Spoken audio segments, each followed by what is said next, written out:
पधारना है। हमारे बीच में रक्षा मंत्री आदरणीय राजनाथ सिंह जी पधार चुके हैं। बोलो स्वागत है भाई, स्वागत है,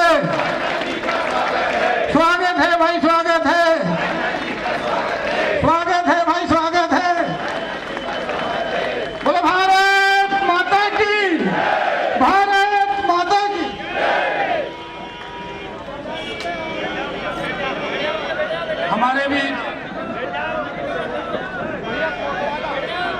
हमारे बीच में संदीप पटेल सर जी का स्वागत करें। जिलाध्यक्ष जी जल्दी स्वागत करें, समय की पाबंदियां हैं।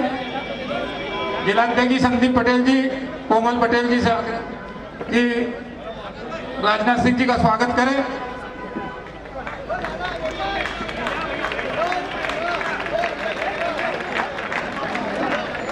मैं आदरणीय जिलाध्यक्ष जी से आग्रह करता हूं कि 1 मिनट का स्वागत भाषण दें।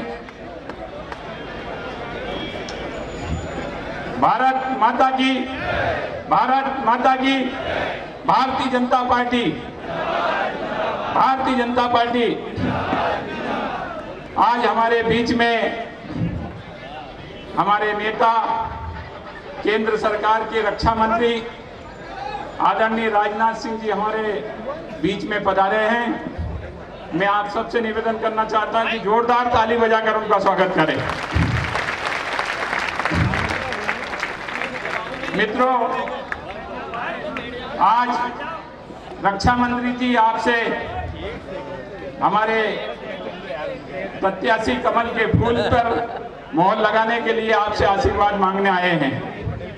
मैं आप सबसे निवेदन करना चाहता हूं कि आप उनको आशीर्वाद दें और आशीर्वाद देकर आप बताएं कि हम सब मिलकर भाजपा का कमल खिलाएंगे और आने वाली 17 तारीख को जब चुनाव होंगे और 3 तारीख को जब पेटी खुलेगी तो उसमें से कमल का फूल ही फूल निकले। मैं आप सबको बहुत बहुत शुभकामना देना चाहता हूं, धन्यवाद देना चाहता हूं। जय हिंद, जय भारत। हम सबके बीच में देश के रक्षा मंत्री, पूर्व भारतीय जनता पार्टी के राष्ट्रीय अध्यक्ष, और जब जब वो हरता आते हैं तो भारतीय जनता पार्टी का कमल का फूल खिलता है। ऐसे शुभंकर आदरणीय रक्षा मंत्री जी से आग्रह करता हूं कि हम सबको आशीर्वचन दे। आदरणीय राजनाथ सिंह जी।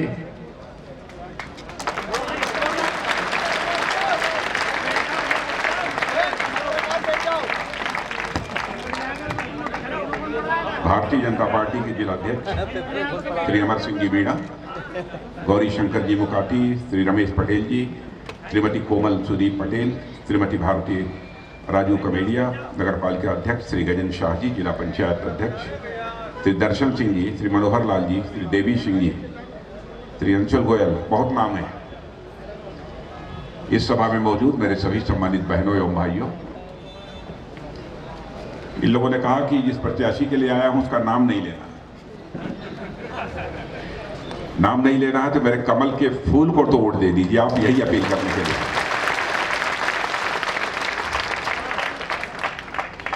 अब यह कमल केवल मध्य प्रदेश का ही नहीं बल्कि पूरे हिंदुस्तान का कमल बन चुका है। जहां जाइए वहीं कमल खिले। बहनों भाइयों, इसके पहले भी मैं आया था और आपने हमारे भारतीय जनता पार्टी के प्रत्याशी को विजय दिलाई थी।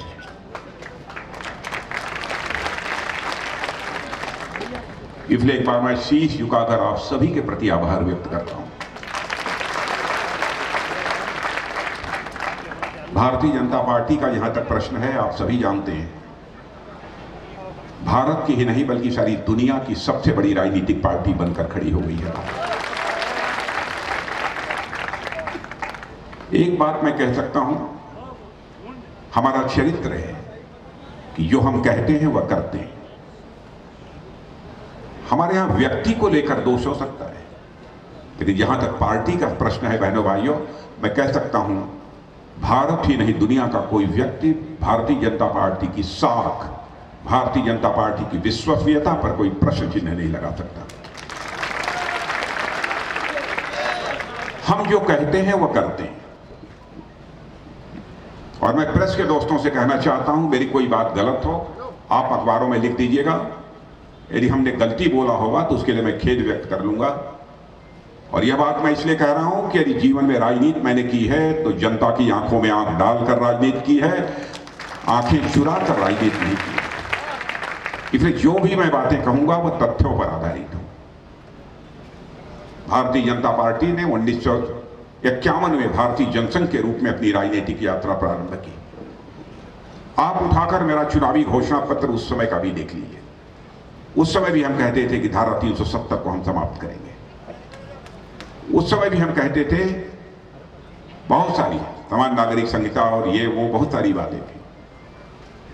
और 1980 में जब हमारी सरकार बनी तो हम लोग कहते थे कि हम राम मंदिर का निर्माण करेंगे।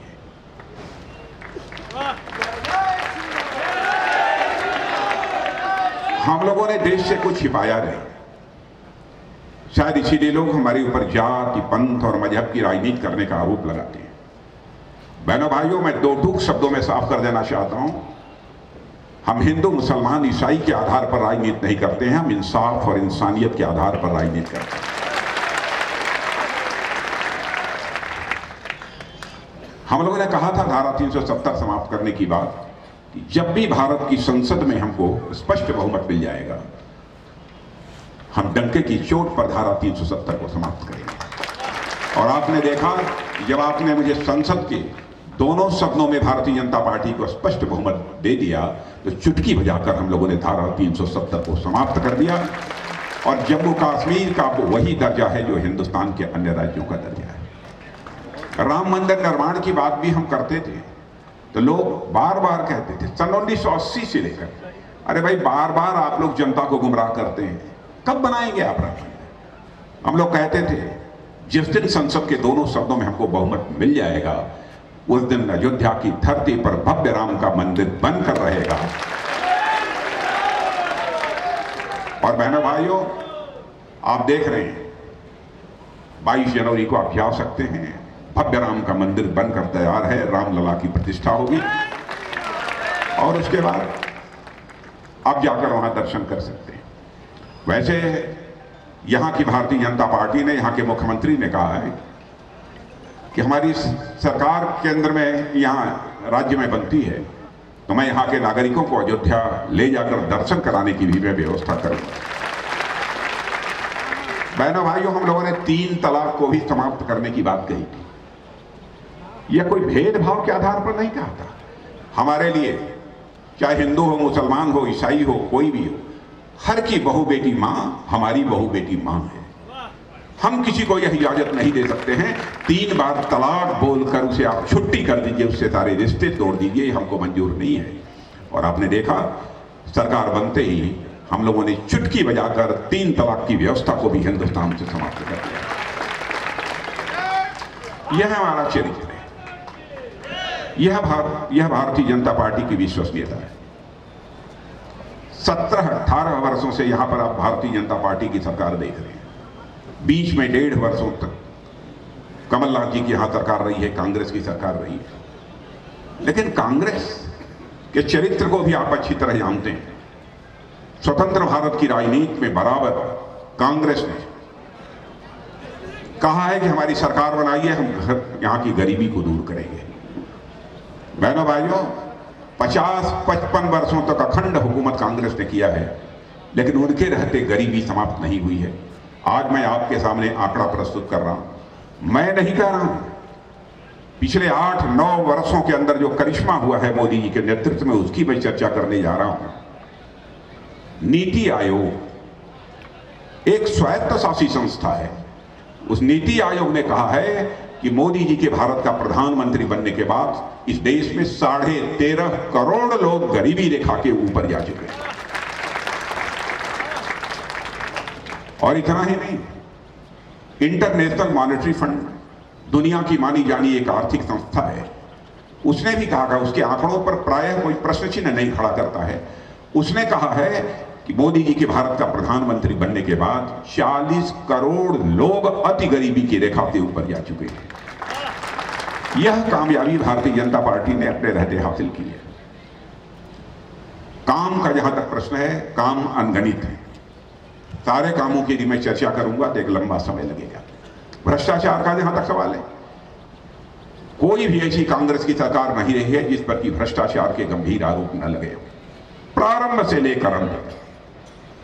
कभी बैंक घोटाला, कभी जीप घोटाला, कभी 2G घोटाला, कभी कोयला घोटाला। लेकिन 9 वर्षों से हमारी सरकार काम कर रही है, कोई मां का लाल उंगली उठाकर नहीं कह सकता कि भ्रष्टाचार का एक भी आरोप हमारी सरकार के ऊपर है।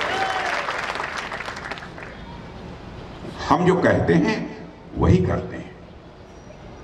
व्यक्ति के ऊपर हो सकता है, सरकार के ऊपर नहीं होगा। इतनी बात मैं दावे के साथ कह सकता हूं। हम लोगों ने भ्रष्टाचार को कम करने की बात कही थी। मैं आपको याद दिलाना चाहता हूं, राजीव गांधी जी भारत के प्रधानमंत्री थे। उन्होंने एक बार कहा था, हम क्या करें, हम 100 पैसा दिल्ली के बैंकों से भेजते हैं, लेकिन नीचे पहुंचते पहुंचते बामुश्किल लोगों की जेबों में 14 पैसा पहुंच पाता है और 86 पैसा यह भ्रष्टाचार की भेंट चढ़ जाता है। लाचारी व्यक्त की थी। मैं यहां पर राजीव गांधी जी की आलोचना नहीं करना चाहता, मैं किसी भी पूर्व प्रधानमंत्री की आलोचना नहीं करता, क्योंकि मैं मानता हूं प्रधानमंत्री है, वो व्यक्ति नहीं है, संस्था है, चाहे वह किसी भी राजनीतिक पार्टी का हो।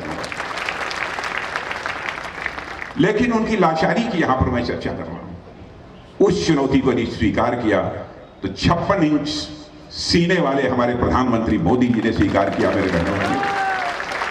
और आज आप देखते होंगे 6,000 रुपया प्रधानमंत्री किसान सम्मान निधि के अंतर्गत यदि दिल्ली के बैंकों से निकलता है तो 6,000 रुपया आपके खाते में पहुंचता है। एक पैसा भी भ्रष्टाचार की भेंट नहीं चढ़ने पाता। भ्रष्टाचार को भाषण देकर समाप्त नहीं किया जा सकता। भ्रष्टाचार को यदि कम करना है तो सिस्टम में बदलाव लाकर, व्यवस्था में परिवर्तन लाकर ही भ्रष्टाचार को कम किया जा सकता है, और कोई दूसरा विकल्प नहीं है। इसके अतिरिक्त कई योजनाएं हमारे प्रधानमंत्री ने संकल्प लिया, कहा कि हिंदुस्तान में एक परिवार भी हम शेष नहीं बचने देंगे जिस परिवार को सिर ढकने के लिए पक्का छत न मुहैया हो जाए। मेरे बहनों भाइयों, 8 लाख आवास बनाने के लिए इस मध्य प्रदेश सरकार को हमारे प्रधानमंत्री ने स्वीकृति दी थी, लेकिन कमलनाथ जी आने के बाद उन्होंने कहा कि हम 2 लाख आवास नहीं बनवा सकते। 2 लाख आवास उन्होंने वापस कर दिए। क्या आप ऐसी सरकार बनना चाहेंगे? केंद्र सरकार जो देती है, राज्य सरकार अपने राज्य के हितों को ध्यान में रखते हुए, राज्य की जनता की हितों को ध्यान में रखते हुए बार बार राज्य केंद्र सरकार से भी आग्रह करती है कि नहीं, हमको और दीजिए, और दीजिए। कई ऐसी योजनाएं, आयुष्मान भारत की योजना, मेरे बहनों भाइयों, 5 लाख रुपए तक गरीब से गरीब व्यक्ति होगा मुफ्त इलाज। 5 लाख में यदि वो उसकी बीमारी ठीक नहीं होती है तो 5 लाख और अलग से मुफ्त इलाज, 10 लाख रुपए तक का मुफ्त। विश्व के किसी भी देश में इस प्रकार की योजना स्वास्थ्य संबंधित लागू नहीं है, जो कि भारत है। ऐसी बहुत सारी योजनाएं हैं। मैं कितनी योजनाओं की मैं आपसे चर्चा करूं जिसे कि हमारी सरकार ने लागू किया है। संकल्प है हम लोगों का, क्या कितना किस हद तक यहां हो पाया है मैं नहीं जानता हूं। हिंदुस्तान का एक भी घर, भले ही वह सीमा पर ही वह घर क्यों न हो, एक घर शेष नहीं बचेगा जहां पर कि नल के माध्यम से लोगों को जल न मिलने लगे। और मैं दावे के साथ कहता हूं कि यह सिलसिला यहां भी प्रारंभ हुआ होगा। माताओं बहनों की पीड़ा को समझना चाहिए संवेदनशील नेतृत्व को। दूर दराज से घड़ी पर घड़ा पानी भरकर अपने घरों को वापस लौटती थी, 5 बजे सुबह जग जाती थी। इस संकट से भी देश को उबारने का काम यदि किसी ने किया है तो भारत के प्रधानमंत्री ने किया है। घर घर में शौचालय बनने चाहिए। कोई ऐसा प्रधानमंत्री आएगा यह भी चिंता करेगा। गरीब से गरीब मां की परिवार की मां बहन होगी, सबकी इज्जत अस्पत सबकी बराबर होती है, इसकी चिंता हमारे प्रधानमंत्री ने की है। बहनों भाइयों, एक ऐसी संवेदनशील सरकार है। हम सभी जनता को जनार्दन मानते हैं, जनता को जनार्दन मानते हैं और जनार्दन मानकर ही हम जनता की सेवा करते हैं। इन लोगों ने किया क्या है? और उसके बाद भी दावा करते हैं। शिवराज सिंह ने कमाल का काम किया है मुख्यमंत्री रहते हुए, उनकी सरकार। बहनों भाइयों, यही राज्य 16, 17, 18 वर्ष पहले बीमारू राज्य के नाम से जाना जाता। आज हिंदुस्तान में विकास की दृष्टि से कोई राज्य चौथे नंबर पर ही पहुंच गया है तो वह राज्य है आपका और हमारा राज्य मध्य प्रदेश। क्या इसका श्रेय उन्हें नहीं दिया जाना चाहिए? इतना ही नहीं, आपको जानकर आश्चर्य होगा कि मुझे यह बतलाया गया है कि यहाँ की आमदनी जो पहले प्रति व्यक्ति लगभग हुआ करती थी 11,000 के आसपास, अब वह बढ़कर 11,718 रुपये, वह आज 10 गुना बढ़कर 1,40,000 रुपये हो गई। 1,40,000 रुपये हो गए। धन दौलत के मामले में, यदि देखा जाए तो पहले सकल घरेलू उत्पादन जिसे हम बोलते हैं वो 71,594 करोड़ रुपये हुआ करता था, वह आज बढ़कर 13,22,000 करोड़ रुपया इस मध्य प्रदेश का पहुंच गया है। करिश्मेटिक काम किया है। औद्योगिक विकास की दर में आज मध्य प्रदेश सबसे आगे पहुंच गया है। 24% औद्योगिक विकास दर है। अभी एक फैसला उन्होंने किया है, इंदौर में इन्वेस्टर समिट हुई थी, 15 लाख करोड़ रुपए से ज्यादा का इन्वेस्टमेंट, निवेश मध्य प्रदेश में होने जा रहा है। आप ये कल्पना कर सकते हैं, लाखों नौजवानों के हाथों को रोजगार मिलेगा और यहाँ की समृद्धि बढ़ेगी मध्य प्रदेश की। मेरे बहनों भाइयों, कई ऐसे काम किए। कांग्रेस का जहां तक प्रश्न है, कांग्रेस के अतिरिक्त अन्य भी राजनीतिक पार्टियां हैं। मैंने सुना है कि सपा, बसपा, आप, यह सभी राजनीतिक पार्टियां हैं चुनाव के मैदान में आ गई। मैं तो कहता हूं ये सपा, बसपा, आप मध्य प्रदेश के लिए चुनावी चिड़िया है। जब भी चुनाव आता है ये उड़ के चली आती हैं, चुनाव खत्म हो जाएगा उड़ के फिर उत्तर प्रदेश में चली जाएगी। अब आप देखिए इन लोगों का चरित्र। इन सब लोगों ने कहा कि हम मोदी को किसी भी सूरत में अब 2024 में भारत का प्रधानमंत्री नहीं बनने देंगे। सारे लोग मिल गए और कहा कि हम लोग मिलकर चुनाव लड़ेंगे। आप मध्य प्रदेश में ही देख लीजिए, सब लोग अलग अलग चुनाव लड़ रहे हैं। किसी भी राज्य में चले जाइए, जहां पर भी चुनाव हो रहा है, सारे लोग अलग अलग चुनाव लड़ रहे हैं। अब सभी आपस में सिर फुटौल कर रहे हैं। और इन्होंने जो गठबंधन बनाया था उसका आधार कुछ यह नहीं था कि हमें देश का विकास करना है। उसका आधार केवल यही था, मोदी का विरोध, और कोई दूसरा आधार नहीं था। इसलिए मैं कहने आया हूं मेरे बहनों भाइयों कि आपका समर्थन, आपका विश्वास भारतीय जनता पार्टी को इस बार भी प्राप्त होना चाहिए, क्योंकि मध्य प्रदेश एक लंबी छलांग लगाने के लिए तैयार खड़ा है। मध्य प्रदेश एक लंबी छलांग लगाने के लिए तैयार खड़ा है। और भारत को यदि सबसे ऊपर देखना चाहते हैं इस दुनिया में, तो बहनों भाइयों हर राज्य को ताकतवर बनाना पड़ेगा, हर राज्य को धनवान बनाना पड़ेगा, तभी संभव है। मैं आपको एक आंकड़ा देता हूं। मेरे बहनों भाइयों, जब मोदी जी भारत के प्रधानमंत्री बने थे उस समय हमारा भारत दुनिया में धन दौलत के मामले में 11वें स्थान पर खड़ा था।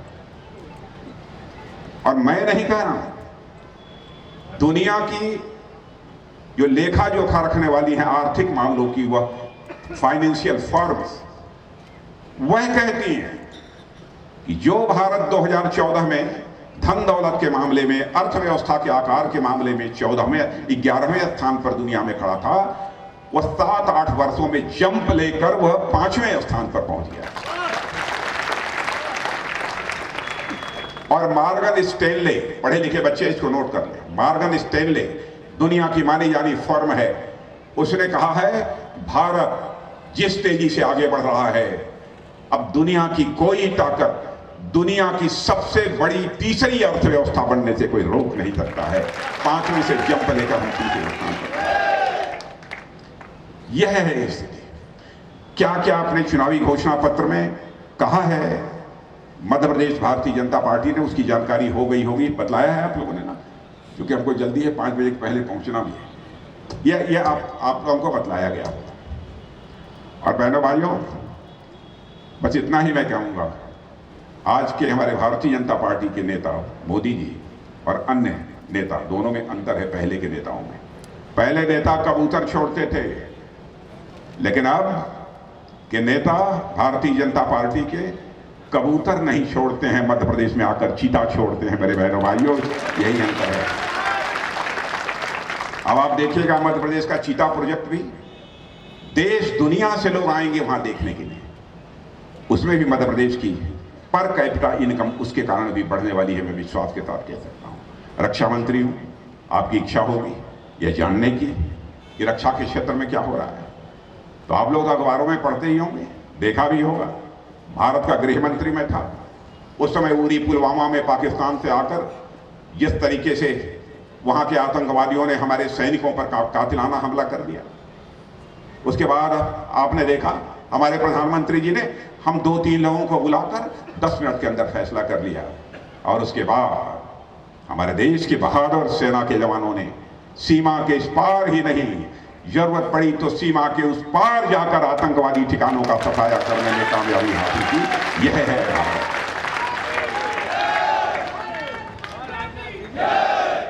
बहनों भाइयों, हमारा चरित्र है कि आज तक न तो दुनिया के किसी देश पर हम लोगों ने कभी आक्रमण किया है, दुनिया के किसी देश की 1 इंच जमीन पर हम लोगों ने कब्जा किया है, लेकिन कोई भारत की तरफ आंख उठाकर देखने की कोशिश करेगा बहनों भाइयों, तो भारत कमजोर भारत नहीं रहा है, भारत ताकतवर भारत बन गया है। हम उसका मुंह तोड़ जवाब देंगे।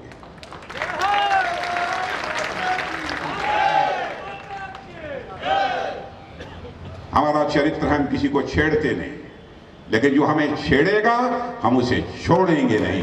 यह है भारतीय जनता पार्टी की सरकार का चरित्र। इसलिए मैं आप सभी लोगों से अपील करने आया हूं, आपका समर्थन मिला। व्यक्ति मत देखिए कौन लड़ रहा है, राजनाथ सिंह लड़ रहे हैं, कमल पटेल लड़ रहे हैं, कौन लड़ रहा है। आप देखिए कौन सी यह पार्टी है जो भारत का मस्तक सारी दुनिया में ऊंचा कर रही है। देश के अर्थशास्त्रियों ने तो यहां तक कह दिया है कि 2047 समाप्त होते होते विश्व का सबसे धनवान देश बनेगा तो भारत बनेगा। बहनों भाइयों, सारी विश्व का धनवान देश। क्या भारत का कद सारी दुनिया में बढ़ता है, उससे गौरव की अनुभूति हमें नहीं होती। इसलिए आप लोगों से कहने आया हूं कि आपका समर्थन, आपका विश्वास भारतीय जनता पार्टी को प्राप्त होना चाहिए। और इसके अतिरिक्त भी बहुत सारी बातें हैं। राहुल जी आए थे कि नहीं? कल आए, तब क्या, तब तो जीत जाएंगे।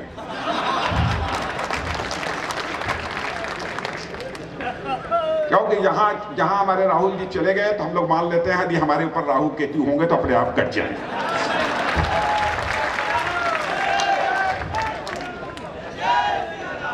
तब तो भाषण करने की कोई जरूरत नहीं। मेरे बहनों भाइयों, मेरा 5 बज गया और चलना होगा।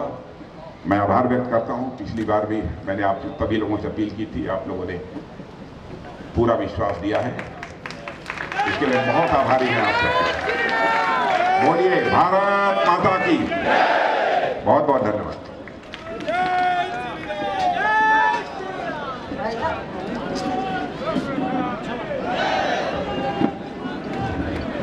भारतीय जनता पार्टी, भारत मां की आरती, भारत मां की आरती। आप सब लोग पधारे, आप सभी का आभार। कल आप फिर दोपहर 1 बजे भारतीय जनता पार्टी की विशाल रैली में अवश्य पधारे। कल चुनाव प्रचार का अंतिम दिन और भारतीय जनता पार्टी की विशाल रैली दोपहर 1 बजे खेड़ीपुरा संत रविदास चौक से प्रारंभ होगी। आप भारतीय